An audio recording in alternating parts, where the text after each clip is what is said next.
സമൂഹ മാധ്യമങ്ങൾക്ക് കടിഞ്ഞാണിടാനൊരുങ്ങി കേന്ദ്ര സർക്കാർ. സമൂഹ മാധ്യമങ്ങളിലെ അഭിപ്രായ പ്രകടനങ്ങൾ നിയന്ത്രിക്കാൻ ഇന്ത്യൻ IT നിയമത്തിൽ നിന്നും റദ്ദാക്കിയ 66-ാം വകുപ്പിന് പകരം പുതിയ നിയമം കൊണ്ടുവരുന്നു. നടപടി സമൂഹ മാധ്യമങ്ങൾ ക്രമസമാധാന പ്രശ്നമുണ്ടാക്കുന്നു എന്നതിൻ്റെ പേരിലാണ്. വിവരങ്ങളുമായി സന്തോഷ് സലിംഗ് ചേരുന്നു. സന്തോഷ്, കേന്ദ്ര സർക്കാരിൻ്റെ അസഹിഷ്ണുതയോടെയുള്ള സമീപനം ഉന്നത വിദ്യാഭ്യാസ കേന്ദ്രങ്ങളിലടക്കം വിമർശനത്തിൻ്റെ കോണുകൾ ഉയർത്തുമ്പോഴാണ് പുതിയ സംഭവ വികാസങ്ങൾ ഉരുത്തിരിയുന്നത്. എന്തൊക്കെയാണ് IT ആക്ടിലെ 66-ാം വകുപ്പിന് പകരമുള്ള വകുപ്പിൻ്റെ പ്രത്യേകതകൾ, മറ്റു വിശദാംശങ്ങൾ? അജിംഷാദ്, സോഷ്യൽ മീഡിയകളിലൂടെയുള്ള അഭിപ്രായ സ്വാതന്ത്ര്യത്തിന് കടിഞ്ഞാണിടുന്നതായിരുന്നു ഇന്ത്യൻ ഇൻഫർമേഷൻ ടെക്നോളജി ആക്ടിലെ 66-ാം വകുപ്പ്. ഇത് ഇക്കഴിഞ്ഞ മാർച്ച് 2015 സുപ്രീം കോടതി തന്നെ റദ്ദാക്കുകയും ചെയ്തു. അഭിപ്രായ സ്വാതന്ത്ര്യ നിഷേധവും ഭരണഘടനാ വിരുദ്ധവുമാണ് വകുപ്പെന്ന് ചൂണ്ടിക്കാണിച്ചുകൊണ്ടാണ് സുപ്രീം കോടതി ഇത് റദ്ദാക്കിയത്. ഇതിനുശേഷം ആഭ്യന്തര വകുപ്പിന് കീഴിലെ പാർലമെന്റ് സ്റ്റാൻഡിംഗ് കമ്മിറ്റി ഇത് സംബന്ധിച്ച പഠനം നടത്തി. ഇക്കഴിഞ്ഞ ഡിസംബറിൽ ആഭ്യന്തര മന്ത്രാലയത്തിന് റിപ്പോർട്ട് നൽകി. ആ വകുപ്പ് എടുത്തു കളയുന്നു, വകുപ്പിന് പകരം അതേ നിയമങ്ങൾ ഉൾപ്പെടുത്തിക്കൊണ്ടുള്ള മറ്റൊരു വകുപ്പ് പാർലമെന്റിൽ കൊണ്ടുവരണം എന്നാണ് ഈ സ്റ്റാൻഡിംഗ് കമ്മിറ്റി അഭിപ്രായപ്പെട്ടിരിക്കുന്നത്. ഇതിന് കാരണമായി അവർ പറയുന്നത്, നിലവിൽ ഇന്ത്യയിലെ പോലീസ് സുരക്ഷ അടക്കമുള്ള കാര്യങ്ങളിൽ പലപ്പോഴും ഇത്തരം കാര്യങ്ങളിൽ ഇടപെടാൻ വകുപ്പില്ലാത്തത് കാരണം പോലീസ് അടക്കം കഴിയുന്നില്ല. ആഭ്യന്തര പ്രശ്നങ്ങൾ നിരവധി ഉണ്ടാക്കുന്നുണ്ട്. ഈ നിയമത്തിലൂടെ സോഷ്യൽ മീഡിയയിലൂടെ ഗുരുതരമായ കാര്യങ്ങൾ പ്രചരിപ്പിച്ചുകൊണ്ട് സമൂഹത്തിൽ കലാപം ഇളക്കിവിടാനുള്ള ശ്രമങ്ങളൊക്കെ ഉണ്ട്. അത് നിയന്ത്രിച്ചേ മതിയാവൂ. അതിന് മറ്റൊരു നിയമം കൊണ്ടുവരണം എന്നാണ് സ്റ്റാൻഡിംഗ് കമ്മിറ്റി പറഞ്ഞിരിക്കുന്നത്. എന്നാൽ ഇത് ആഭ്യന്തര മന്ത്രാലയം അംഗീകരിച്ചിരിക്കുന്നു. പുതിയ നിയമം കൊണ്ടുവരാനാണ് ഇപ്പോൾ ആഭ്യന്തര മന്ത്രാലയം തീരുമാനിച്ചിരിക്കുന്നത്.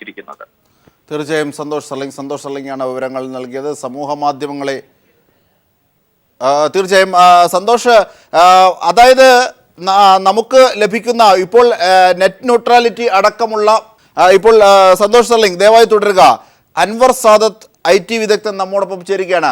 ശ്രീ അൻവർ സാദത്ത്, ഇത്തരത്തിൽ സമൂഹ മാധ്യമങ്ങളിൽ വരുന്ന നിലപാടുകളെ, മതാധിഷ്ഠിത രാജ്യങ്ങളിലൊക്കെയാണ് ഇത്തരത്തിൽ സമൂഹ മാധ്യമങ്ങളേക്ക് കൂച്ചുവിലങ്ങിടുന്ന നടപടികൾ സ്വീകരിക്കുന്നത്.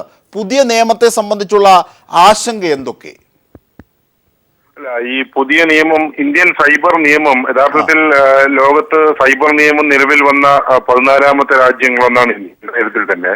ആ സൈബർ നിയമം 2005 പരിഷ്കരിക്കുന്ന ശ്രമം തുടങ്ങി 2008 സൈബർ നിയമത്തിന്റെ ഭേദഗതി വരുന്ന സമയത്ത് തന്നെ ഇതിലെ 66A വകുപ്പ് പോലുള്ള ഈ അഭിപ്രായ സ്വാതന്ത്ര്യത്തെ കൂച്ചുവിലങ്ങുക എന്നതിലുപരി ആർക്കും ഒരു വളരെ ദുർബലമായ വാദഗതികൾ ഉയർത്തിക്കൊണ്ട് ആരെയും അറസ്റ്റിലാക്കാൻ കഴിയുന്ന സംവിധാനം, അത് വ്യാപകമായ പ്രതിഷേധം ഉണ്ടായിരുന്നു. അതിനെ തുടർച്ചയായിട്ട് 2011 വന്ന 1-2 റൂളുകൾ, ഇതിനെ തുടർച്ചയായിട്ട് വന്ന ചട്ടങ്ങൾ വളരെ ഗൗരവമായിട്ടുള്ള ആശയ സ്വാതന്ത്ര്യത്തിന്റെ പ്രതിസന്ധി ഉണ്ടാക്കിയിരുന്നു.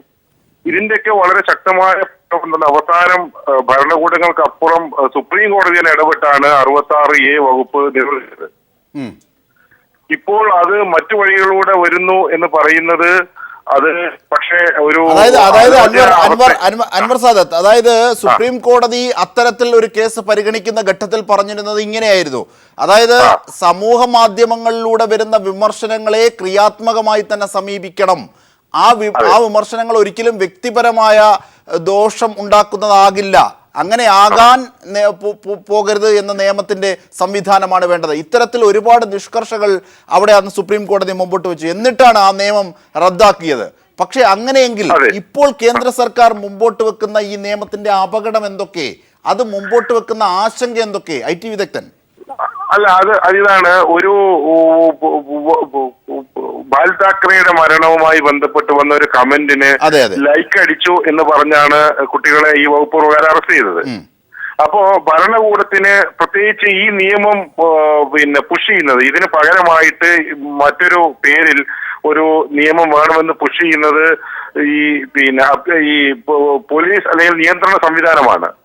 അല്ലാതെ ഇതുമായി ബന്ധപ്പെട്ടുള്ള ഒരു ജനാധിപത്യ ലെവലിലേക്ക് ഇതിന്റെ ഒരു ചർച്ച വന്നിട്ടില്ല. പക്ഷെ ഇങ്ങനെ ഒരു ആലോചന വന്നാലും ഇനി ഇന്ത്യയിൽ ഇത്തരമൊരു നിയമം നടപ്പാക്കാൻ കഴിയുന്ന സാഹചര്യമല്ല ഉള്ളത്. കാരണം നെറ്റ് ന്യൂട്രാലിറ്റിക്കെതിരെയും ഫ്രീ ബേസിക്സിനെതിരെയും വന്ന വ്യാപകമായ പ്രതിഷേധവും അഭിപ്രായ സ്വാതന്ത്ര്യത്തെക്കുറിച്ച് വരുന്ന പുതിയ സംവാദങ്ങളുടെ അടിസ്ഥാനത്തിൽ അത്തരമൊരു നിയമം ഒരു ഭരണകൂടത്തിന് ഇനി നടപ്പാക്കാൻ കഴിയുമെന്ന് തോന്നുന്നില്ല. അതായത് വ്യക്തിഹത്യ ആകരുത്, അല്ലെങ്കിൽ ആരുടെയും വികാരത്തെ വ്രണപ്പെടുത്തുന്നതാകരുത്, അതിനപ്പുറത്തുള്ള വിമർശനങ്ങളാകാം. അതിന് സമൂഹ മാധ്യമങ്ങൾക്ക് അവകാശം. ഇത് സാമൂഹ്യ മാധ്യമം മാത്രമല്ല. ഇപ്പൊ നമ്മള് ഈ രാജ്യത്ത് അപകീർത്തിപരമായ കാര്യങ്ങളോ അല്ലെങ്കിൽ നമ്മൾ രാജ്യവിരുദ്ധമായ കാര്യങ്ങളോ ഒക്കെ വരുമ്പോ അതിനെ പ്രതിരോധിക്കാനുള്ള സംവിധാനങ്ങൾ IT നിയമത്തിലും ഇന്ത്യൻ ശിക്ഷാ നിയമത്തിലും നിലവിൽ തന്നെയുണ്ട്. ഈ 66 വകുപ്പിന്റെ പ്രത്യേകത, അതിലെ ചില പദങ്ങൾ ആർക്കെങ്കിലും നിന്ദാവരമോ അല്ലെങ്കിൽ അപകീർത്തികരമെന്ന് തോന്നുന്ന വിധത്തിലോ അവർക്ക് ശല്യം ചെയ്യുന്ന രൂപത്തിലോ വന്നു കഴിഞ്ഞാൽ നിയമത്തിന്റെ കീഴിൽ വരുമെന്ന് പറഞ്ഞാൽ, എനിക്ക് ഒരാൾ പറഞ്ഞത് ശല്യമാണ് എന്ന് തോന്നിക്കഴിഞ്ഞാൽ ഞാൻ ശക്തനാണെങ്കിൽ ആ പേരിൽ ഒരാളെ പിടിച്ച് ജയിലിലിടാം എന്നുള്ള ലെവലിലേക്കായിരുന്നു അത് പോയിരുന്നത്. അങ്ങനെ റിലേറ്റീവായ അല്ലെങ്കിൽ ഒരാൾക്ക് തോന്നുന്ന സംഭവത്തെ കുറിച്ച് അത് ദുരുപയോഗം ചെയ്യാൻ ആകും എന്നതാണ് പ്രധാനപ്പെട്ട ആശങ്ക. അതെ, അപ്പൊ അതിന് അതുകൊണ്ട് 66 വകുപ്പ് റദ്ദാക്കിയപ്പോ പുതിയ തരത്തിലുള്ള നിയന്ത്രണ സംവിധാനം വേണം എന്നുള്ളതാണ് ഒരു വിഭാഗത്തിന്റെ വാദം. പക്ഷെ അത് ഇപ്പോൾ തന്നെ ഇത്തരം പ്രവർത്തനങ്ങൾ നിയന്ത്രിക്കാൻ സുപ്രീം കോടതി ഇതും കൂടെ പരിശോധിച്ചിട്ടാണല്ലോ 66 വകുപ്പ് റദ്ദാക്കിയത്. കാരണം രാജ്യത്തിന്റെ സുരക്ഷയും ഈ പറയുന്ന മറ്റു കാര്യങ്ങളും സുപ്രീം കോടതി ഇവിടെ പരിഗണിക്കുന്നതാണ്. പക്ഷേ അത് പിന്നാമ്പുറത്തൂടെ ആ നിയമത്തെ വേറെ രൂപത്തിൽ അവതരിപ്പിക്കാൻ ശ്രമിക്കുന്നത് ഇന്ത്യയിൽ ഇനി സാധ്യമാവില്ല എന്ന് ഉറപ്പിക്കുന്നത്. തീർച്ചയായും വ്യക്തമാണ് അൻവർ സാദത്ത്. വിമർശിക്കുന്നത് ഒരിക്കലും വ്യക്തിഹത്യ ആവില്ല എന്ന സുപ്രീം കോടതിയുടെ നിരീക്ഷണം 66 വകുപ്പ് റദ്ദാക്കുന്ന ഘട്ടത്തിൽ ഉണ്ടായിരുന്നു. തീർച്ചയായും അതിനെ മറികടക്കാനുള്ള ഭരണകൂടത്തിൻ്റെ തന്ത്രമായി പൊതുവെ വ്യാഖ്യാനിക്കുന്നു ഇതിനെ എന്നതാണ് അൻവർ സാദത്തിനെ പോലെയുള്ള IT വിദഗ്ധർ മുമ്പോട്ട് വെക്കുന്ന ആശങ്ക. സമൂഹ മാധ്യമങ്ങൾക്ക് കടിഞ്ഞാടാൻ ഒരുങ്ങി കേന്ദ്ര സർക്കാരിൻ്റെ പുതിയ നിയമം എത്തുന്നു. അഭിപ്രായ പ്രകടനങ്ങൾ നിയന്ത്രിക്കാൻ ഇന്ത്യൻ IT നിയമത്തിൽ നിന്ന് റദ്ദാക്കിയ 66 വകുപ്പിന് പകരം മറ്റൊരു വകുപ്പുമായി മുമ്പോട്ടെത്തുന്നു. ഇതിനുള്ള ആശങ്കയാണ് IT വിദഗ്ധർ അടക്കം പങ്കുവച്ചത്. ബീഫ് കഴിച്ചതിന് ബംഗളൂരുവിൽ 3 വിദ്യാർത്ഥികൾക്ക് മർദ്ദനം. ബീഫ് കഴിച്ച ശേഷം ക്ഷേത്രത്തിന് സമീപം സമയം ചെലവഴിച്ചെന്നാരോപിച്ചാണ് 3 മലയാളി വിദ്യാർത്ഥികളെ ബംഗളൂരുവിൽ ഒരു സംഘം ആളുകൾ മർദ്ദിച്ചത്. ദണ്ഡുകളും മാരക ആയുധങ്ങളും ഉപയോഗിച്ചായിരുന്നു ആക്രമണം. മർവിൻ മൈക്കിൾ, ജോയി, നിഖിൽ, മുഹമ്മദ് ഹഷീർ എന്നിവർക്കാണ് മർദ്ദനമേറ്റത്. തലയ്ക്ക് ഗുരുതരമായി പരിക്കേറ്റ മർവിൻ മൈക്കിൾ ജോയിയെ നിംഹാൻസ് ആശുപത്രിയിൽ പ്രവേശിപ്പിച്ചു. അഴിമതിക്ക് കൂട്ടുനിൽക്കുന്നവർക്ക് ഉമ്മൻചാണ്ടി സ്ഥാനം നൽകുന്നുവെന്ന് കോടിയേരി ബാലകൃഷ്ണൻ. അതുകൊണ്ടാണ് ജിജി തോംസന് സ്ഥാനം നൽകിയതെന്നും ചക്കിക്കൊത്ത ചങ്കരനാണ് ജിജി തോംസൺ എന്നും കോടിയേരി പറഞ്ഞു. ഉമ്മൻചാണ്ടിയുടെ അഴിമതിക്ക് കൂട്ടുനിന്ന ഓരോരുത്തർക്കും പ്രത്യേക സ്ഥാനങ്ങൾ കൊടുത്ത് ആദരിക്കുകയാണ് ഇപ്പോൾ മുഖ്യമന്ത്രി ചെയ്യുന്നത്. അതുകൊണ്ടാണ് മുഖ്യമന്ത്രിയും ഗവൺമെൻറ് നടത്തിയ എല്ലാ അഴിമതിക്കും കൂട്ടുനിന്ന ജിജി തോംസനെ ഇത്തരത്തിലൊരു ഉന്നത പദവി കൊടുത്ത് ഈ സ്ഥാനത്തേക്ക് അവരോധിക്കാൻ തീരുമാനിച്ചിട്ടുള്ളത്. ഉമ്മൻചാണ്ടിക്ക് പറ്റിയ ആളാണ് ജിജി തോംസൺ. ചക്കിക്കൊത്ത ചങ്കരൻ എന്ന് പറയുന്ന പോലെയാണ് ഉമ്മൻചാണ്ടി കൊത്ത ആളാണ് ജിജി തോംസൺ. വിവരാവകാശ കമ്മീഷൻ സ്ഥാനത്തേക്ക് വിൻസെൻ്റ് പോളിനെയും നിശ്ചയിച്ചു.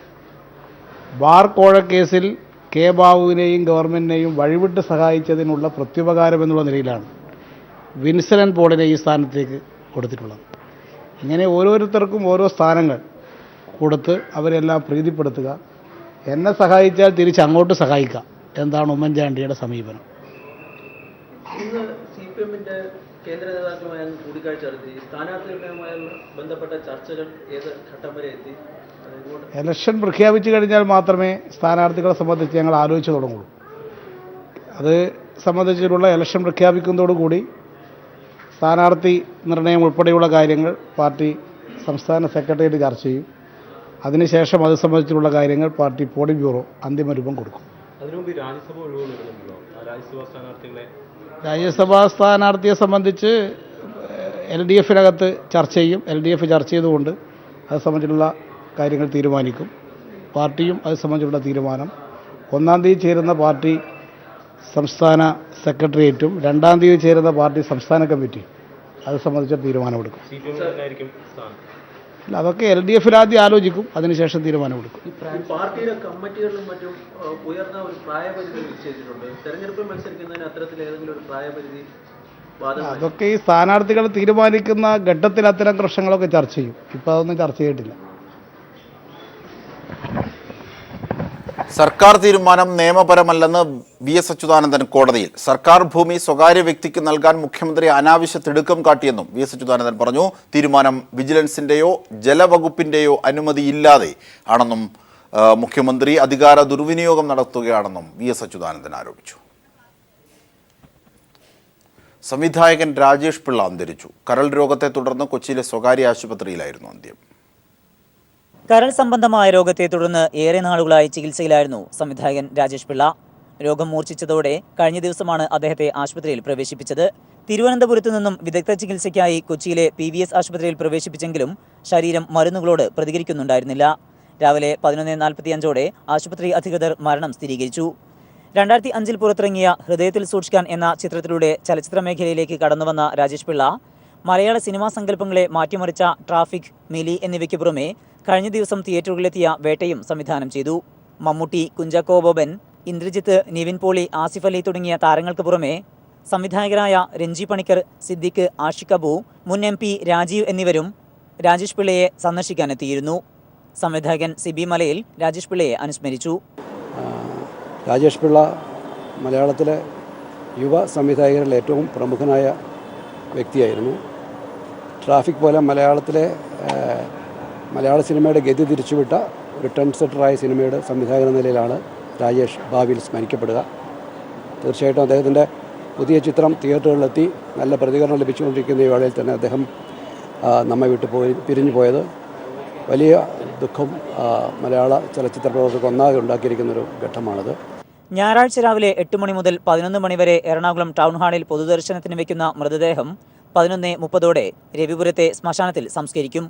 News bureau, Kochi. സമകാലിക മലയാള സിനിമയിലെ വേറിട്ട മുഖമായിരുന്നു രാജേഷ് പിള്ളയുടേത്. 11 വർഷത്തെ സിനിമാ ജീവിതത്തിൽ 5 സിനിമകൾ മാത്രം ചെയ്ത രാജേഷ് പിള്ള ശ്രദ്ധേയനാകുന്നതും അതുകൊണ്ട് തന്നെ.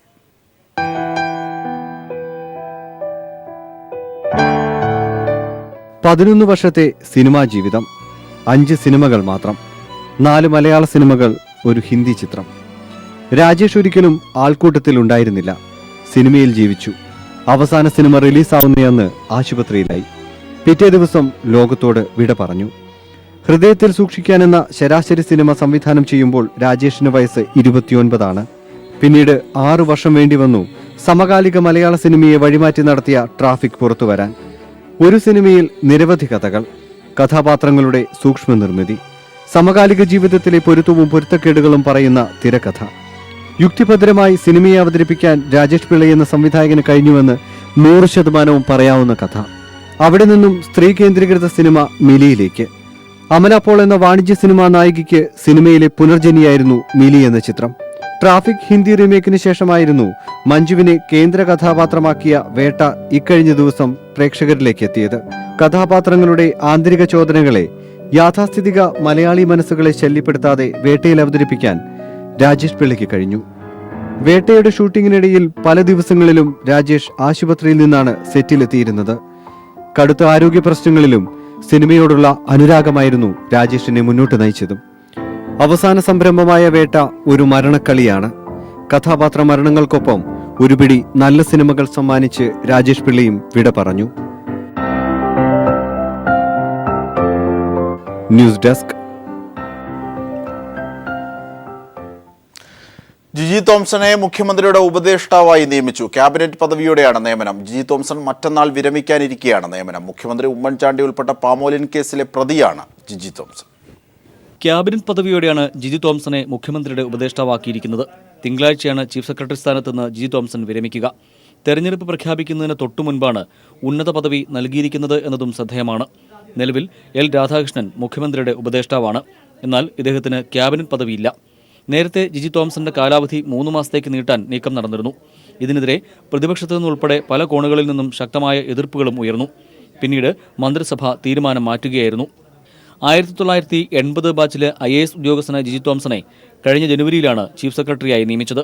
അഴിമതിക്കാർക്ക് അഴിമതിക്കാരെ മാത്രമേ ഒപ്പം കൂട്ടാനാവൂ എന്നായിരുന്നു ജിജി തോംസന്റെ പുതിയ പദവിയെക്കുറിച്ച് പ്രതിപക്ഷ നേതാവിന്റെ പ്രതികരണം. ഉമ്മൻചാണ്ടിയുടെ ഭരണം എത്രയേറെ മുന്നോട്ട് പോകുന്നുവോ അതനുസരിച്ച് നിയമനങ്ങളും അങ്ങനെ അങ്ങനെ അങ്ങനെ നിരന്തരം നടന്നുകൊണ്ടേയിരിക്കും. അഴിമതിക്കാർക്ക് കൂട്ടായി അതുപോലുള്ള ആളുകളല്ലേ സ്വാഭാവികമായും വരൂ. വഴിവിട്ട നിയമനം അംഗീകരിക്കാനാവില്ലെന്നും VS അച്യുതാനന്ദൻ പറഞ്ഞു. News bureau, Thiruvananthapuram. കേരളത്തിന്റെ സഹിഷ്ണുത രാജ്യത്തിന് മാതൃകയെന്ന് രാഷ്ട്രപതി.